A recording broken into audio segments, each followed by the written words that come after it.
छत्रपति संभाजीनगर में फूलों की विभागीय प्रदर्शनी लगी है। 45वीं क्षेत्रीय पुष्प प्रदर्शनी का भव्य आयोजन किया गया, जहां रंग बिरंगी फूलों और खूबसूरत पौधों की सजावटों ने सबका मन मोह लिया। लोक निर्माण विभाग द्वारा आयोजित इस प्रदर्शनी का उद्घाटन पुराने उच्च न्यायालय परिसर कोर्ट रोड में हुआ, जहां गुलाबी, मौसमी और स्थायी फूलों के साथ साथ सजावटी पेड़ और स्थल पर बागबानी प्रतियोगिता भी आकर्षक का केंद्र बनी रही। जातीय प्रजातीय किंवा कसा रिस्पॉन्स मिळाला? प्रदर्शनामध्ये गुलाब पुष्पांचा एक ग्रुप आहे की ज्यामध्ये 13 प्रकारचे कलर, त्यामध्ये पॉली हाऊसचा एक वेगळा ग्रुप आणि HT गुलाब ज्याला म्हटलं जाईल, तो अशा 13 प्रकारचे गुलाब मिळून 250 इतके गुलाब एका ठिकाणी आपल्याला पाहायला मिळणार आहे।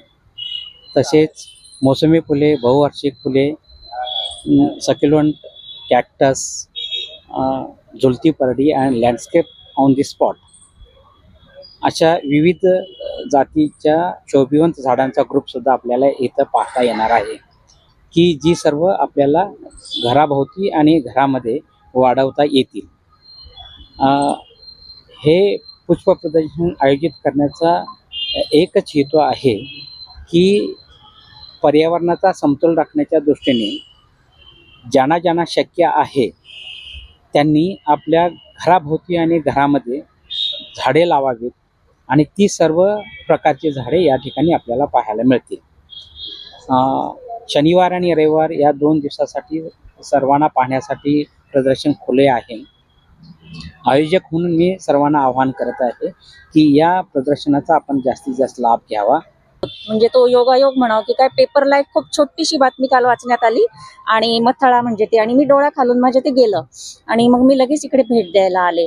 तर मॅडमनी जसं सांगितलं, याचे दिवस किमान 5 दिवस तरी असावे आणि जास्तीत जास्त लोकांपर्यंत हे पोहोचावं, कारण खूप सुंदर विविध प्रकारची झाडं जी आपल्याला माहीत, पण आता मी एक प्लांट लवर आहे त्याच्यामुळं सगळ्या जाती मला झाडांच्या जवळजवळ माहीत आहे आणि लोकांमध्ये ही जनजागृती व्हावी, निदान त्यांनी गच्चीवर, आपल्या बाल्कनीत आणि खरंच लावली पाहिजेत झाडं।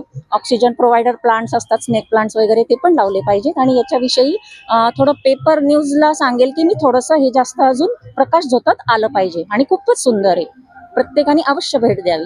छत्रपती संभाजीनगरमध्ये दरवर्षी या न्यायालयीन कॅम्पसमध्ये जे पुष्प प्रदर्शन भरलं जातं त्यामध्ये अतिशय सुंदर अशा विविध आणि दुर्मिळ अशा वनस्पती आणि फुलांची झाडे या ठिकाणी आपल्याला बघायला मिळतात। तर अतिशय सुंदर यावर्षी सुद्धा प्रतिसाद आहे आणि मला अशी ही खंत वाटते की फक्त 2च दिवस हे प्रदर्शन भरलं जातं।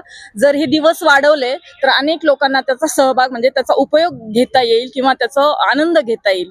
तर या ठिकाणी अतिशय दुर्मिळ ॲडेनियम आणि ज्या आपल्याला माहीत सुद्धा नाही आहेत अशा संकरित जे वाण आहेत त्याच्या फुलांच्या जाती या ठिकाणी आपल्याला बघायला मिळतात आणि या ठिकाणी विक्री सुद्धा हे ठेवलं गेलेलं आहे। दरवर्षी मी पुष्प प्रदर्शनाला भेट देते, पण मला असं वाटतं की याचे अजूनही दिवस वाढवावा एखाद दुसरा तरी, कारण 2 दिवस थोडेसे घाईचे होतात आणि इथं आल्यावरती जे लाईव्ह ॲटमॉस्फिअर असतं, कारण की झाड आहे तर जीवन आहे ही संकल्पना इथं आल्यावर अगदी सत्यात उतरल्यासारखी वाटते आणि खूप सुंदर वातावरण इथं ते निर्माण करतात।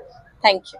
आता मी दरवर्षी जेव्हा इथून घेते, जसं सदाफुलींचे इतके वेगवेगळे कलर्स इथे मिळायला भेटतात, त्याच्यानंतर जे झाडं आपल्याला रेग्युलर याच्यामध्ये मिळत नाही आणि दर पण अतिशय स्वस्त आहे, त्याच्यामुळे आपल्या घराला जर एक लाईव्हनेस आणायचं असेल, एक छान वातावरण घरामध्ये निर्माण करायचं असेल तर आपण सगळ्यांनी नक्कीच इथे भेट द्यावी असं मला वाटतं।